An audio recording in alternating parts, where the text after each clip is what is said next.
और वो बिंदु ही आपका शिखा बंधन है। उसकी कोई कलाएं नहीं, उसके कोई आयाम नहीं, एक ही आयाम है, बिंदु आयाम। बिंदु ही चक्र है, बिंदु ही आयाम है, एक आयाम भी नहीं, बिंदु ही आयाम है, उसकी डायमेंशन एक ही है। नमस्कार सभी को। अक्सर कुंडलिनी शक्ति के विषय में जब चर्चा चलती है तो उस समय लोग के मन में कई प्रश्न होते हैं कि कुंडलिनी शक्ति से लाभ क्या है। ये सबसे पहला सवाल होता है। कुंडलिनी शक्ति हमारे शरीर के ऊपर, यानी इस संसार की दृष्टि से नहीं, अपितु इसकी उत्पत्ति के संदर्भ में जो प्राण शक्ति है, जो शरीर के पीछे चल रही है, ये शरीर प्राण से चल रहा है, प्राण शरीर से चल रहा है, वो भी एक शरीर है। इस भौतिक शरीर के अंदर एक प्राण शरीर चल रहा है। ये कुंडलिनी शक्ति उस प्राण से संबंधित है। अगर वो जागृत हो गई तो उसका पहला लक्षण यही है कि व्यक्ति के अंदर प्राण शक्ति एक लय में काम करना शुरू कर देगी। यानी वो व्यक्ति अपने कर्म में एक गति को प्राप्त कर लेता है, एक लय को प्राप्त कर लेता है। वो जिस काम में है उस काम को वो बहुत तन्मयता से, बहुत तल्लीनता से, बहुत एकाग्रता से, पूरी मस्ती, पूरी आनंद में वो कार्य को कर रहा होता है। जिसके मन में जो विचार है वही उसकी वाणी में है और वही उसके कर्म में है। तो तीनों में एक गति आ जाती है, एक लय आती है। तो व्यक्ति की कुंडलिनी प्राण शक्ति जागृत है और एक लय में है। इसके अतिरिक्त और क्या उद्देश्य हो सकता है कि व्यक्ति जिस टास्क को, जिस लक्ष्य को संकल्प लेता है कि इसे पूरा करना है और उस संकल्प के लिए वो समर्पित हो जाए। वरना जब शरीर से परे आत्मसत्ता की अगर हम बात करेंगे तो आत्मा तो प्राण शरीर से भी परे है। वहां पर प्राण की क्या स्थिति है, प्राण की क्या आवश्यकता है? प्राण की आवश्यकता इस शरीर के लिए है जो पंच भौतिक के प्राण है। पृथ्वी की प्राण शक्ति, जल की प्राण शक्ति, अग्नि की प्राण शक्ति, वायु की प्राण शक्ति और आकाश की प्राण शक्ति। ये क्रमशः जब ये तीनों प्राण की शक्तियां शुद्ध होने शुरू हो जाए, इनमें विकार अवरोध ना आए, कोई बाधा ना आए, और जो विचार वहां से चल रहा है, यानी चित्त के संकल्प में जो विचार है, जो बीज में है, जो आत्मा के संकल्प में है, जिसे करने से आत्मा प्रसन्न होती है, जिसे करने की प्रेरणा ईश्वर करता है, वो आत्मा सुनता है, आत्मा उसे ग्रहण करता है, उस प्रेरणा को, फिर वो चित्त की ओर जाती है, चित्त से फिर वो मन, बुद्धि, अहंकार, इन सूक्ष्म शरीर में वो ट्रैवल करती है। उसके बाद ही वो प्राण में चोट करते हैं, प्राण से फिर इस शरीर की इंद्रियों में वो गति प्रभावित होती है। तो व्यक्ति के जब विचार में, वाणी में, संकल्प में और उसके कर्म में जब एक रूपता आती है, एक गति आती है, तो समझ लीजिए कुंडलिनी शक्ति जागृत हो गई है। इसके अतिरिक्त और किसी बातों पर आप ना उलझें, ना अपना दिमाग लगाएं, ना उसे स्वीकार करें। प्राण शक्ति का खुलने का अर्थ है कि अब मेरे अंग पूरी तरह से कार्य कर रहे हैं। पैर के अंगूठे से लेकर सिर तक, उंगलियां तक सब फ्री है, उनमें कोई बाधा नहीं, उनमें कोई रोक नहीं, कोई रुकावट नहीं। जो डायरेक्शन आपने तय कर ली है, कुछ भी जो भी आप जीवन में करना चाहते हैं, जो गुण आपके अंदर है, जैसा आपका स्वभाव है, उसके अनुसार आप अपने जीवन का कार्य क्षेत्र चुनते हैं। तो उस कार्य क्षेत्र में आप पूरी तरह से डूब कर कार्य कर रहे हैं, बिना डाउट के कार्य कर रहे हैं, बिल्कुल स्पष्ट दृष्टि से कार्य कर रहे हैं। तो वो प्राण शक्ति आपकी एक गति में है, एक लय में है। और कुंडलिनी शक्ति के जागरण का अर्थ है कि अब किसी भी स्तर पर, प्राण के किसी भी स्तर पर कोई रुकावट नहीं है। दूसरा, जितने भी कुंडलिनी के मास्टर हैं, गुरु हैं, ये सब प्रयोग कर रहे हैं।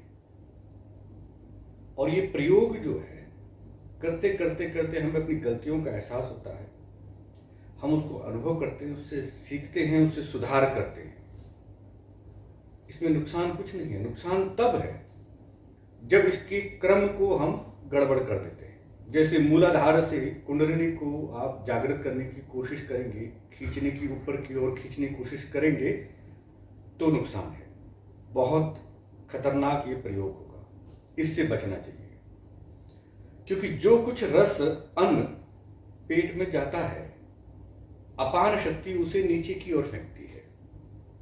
मलमूत्र का विसर्जन नीचे की ओर होता है, इसलिए उसको रिवर्स ऊपर की दिशा में ले जाना, ये आपके स्वास्थ्य के लिए बहुत ही गलत प्रयोग होगा। शरीर गंभीर रोग से ग्रस्त हो सकता है, खासतौर से पाचन संबंधित। इसलिए पहले एक ही प्राण चक्र पर कार्य करना चाहिए। जैसे गायत्री मंत्र से शिखा बंधन किया जाता है, संध्या उपासना के समय शिखा को बांधा जाता है, तो आपके सिर के पीछे का जो चोटी का भाग है, वहां पर शिखा बंधन होता है। उस शिखा बंधन के संकेत को समझने की बात अब हम कर रहे हैं। वो संकेत क्या है कि आपके शरीर का सारा केंद्र सिर से जुड़ा हुआ है, मस्तक से जुड़ा हुआ है। जहां शिखा बांधते हैं, जहां चोटी रखते हैं, उस भाग से जुड़ा हुआ है। उससे प्राण शरीर की यात्रा शुरू होती है। इसके नीचे पार्थिव जगत की यात्रा है, यानी ये शरीर है, ये इंद्रियां हैं, सुनने की, सूंघने की, चखने की, स्पर्श करने की, ये सब शक्तियां नीचे कार्य कर रही हैं इस पार्थिव जगत में। इसके परे जो प्राण शरीर है, उसका जो केंद्र है वो शिखा, जहां बांधते हैं, वो मर्म स्थान है। उसके बंधन का संकेत ये है कि शिखा को जब बांधते हैं कि हम अपने समस्त इंद्रिक विषयों को बांधकर एक बिंदु पर हम एकाग्र कर रहे हैं, और वो बिंदु ही आपका शिखा बंधन है। उसकी कोई कलाएं नहीं है, उसके कोई आयाम नहीं, एक ही आयाम है, बिंदु आयाम। बिंदु ही चक्र है, बिंदु ही आयाम है, एक आयाम भी नहीं, बिंदु ही आयाम है। उसकी डायमेंशन एक ही है कि वो शरीर बिखरा हुआ नहीं, वे शरीर की इंद्रियां सिमट कर एक सुख आसन में जब स्थिर हो जाता है, तब शिखा बंधन, मस्तिष्क का शिखा बंधन आपके समस्त इंद्रिय व्यापार को, यानी विषयों के जो व्यापार है, संसार है, उसको बांध कर एक बिंदु के आयाम में स्थिर कर देता है।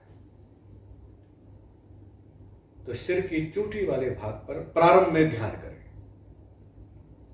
उसके अतिरिक्त अगर कहीं ध्यान करना ही है और अभ्यास के लिए, या प्रारंभ करना है कि वहां थोड़ी घबराहट होती है, तो फिर दिशा निर्देश के अनुसार ही, किसी के संरक्षण में ही ये अभ्यास करना चाहिए। और अगर नहीं है तो फिर आप नाभि पर ध्यान करें, आंख बंद कर कमर की हड्डी को सीधा करके, कमर को सीधा करके, रीढ़ की हड्डी को, समम काया शिरो ग्रीवम, की काया, शरीर, ग्रीवा, गर्दन और सिर एक सीध में हो जाए, उस समय नेत्र बंद करके नाभि में ध्यान लगाएं। क्योंकि गर्भ अवस्था में नाभि से ही आपका पोषण होता है। ये पोषण जो हमारा शरीर का हुआ है, उसका केंद्र नाभि है। तो उस नाभि पर आप ध्यान करें और पृथ्वी तत्व का ध्यान करें, पृथ्वी की केंद्रीय प्राण शक्ति का ध्यान करें। ये बहुत ही उच्च स्तर की साधना का विषय है कि पृथ्वी के भीतर प्राण शक्ति है। भीतर जो शरीर के भीतर जैसे हमारा केंद्र है नाभि, ऐसे ही पृथ्वी का जो केंद्र है, उस केंद्र में प्राण शक्ति कार्य करती है। ये बहुत ही उच्च स्तर की साधना के विषय जो ग्रहण करते हैं उनको ये बात समझ में आती है। आप इतना मानिए कि ये शरीर का जो केंद्र है वो नाभि है, और पृथ्वी के जितने गुण हैं, गंध, सुगंध, वो शरीर की जितनी भी पार्थिव चेतना है उसमें उसका विस्तार है। शरीर है तो गंध है, सुगंध है, सबकी अपनी अपनी सुगंध होती है, अपनी अपनी गंध होती है इस शरीर की।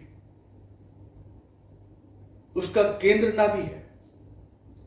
नेत्र बंद कर कर, आंख बंद कर कर केवल नाभि पर ध्यान करें और सारी ऊर्जाओं को इकट्ठा करने का प्रयास करें। जैसे ही नाभि आपकी सक्रिय होती है, आपकी पूरे शरीर में एक अद्भुत ऊर्जा का प्रवाह होना शुरू हो जाता है। फिर आप उसे केंद्र में इकट्ठा करते हैं, फिर वो केंद्र से बढ़कर पूरे शरीर में विस्तारित होती है। प्रारंभ में इसका अभ्यास करें और कुंडलिनी शक्ति के विषय में जितना आप पढ़ सकते हैं पढ़ें, जहां जो कुछ लिखा है उसे समझें और उस पर विचार करें। परंतु क्रम ये रहे कि मूलाधार से ऊपर की ओर न जाए। पहला क्रम शिखा बंधन, जहां चोटी बांधते हैं, दूसरा नाभि। इसके अतिरिक्त प्रयोग बिना किसी के संरक्षण के ना करें। अध्ययन करें, पढ़ें, तमाम वीडियोस देखें, जितना कुछ कहा गया है, जितना कुछ बोला गया है, जितना कुछ लिखा गया है, वो सबका अध्ययन करें।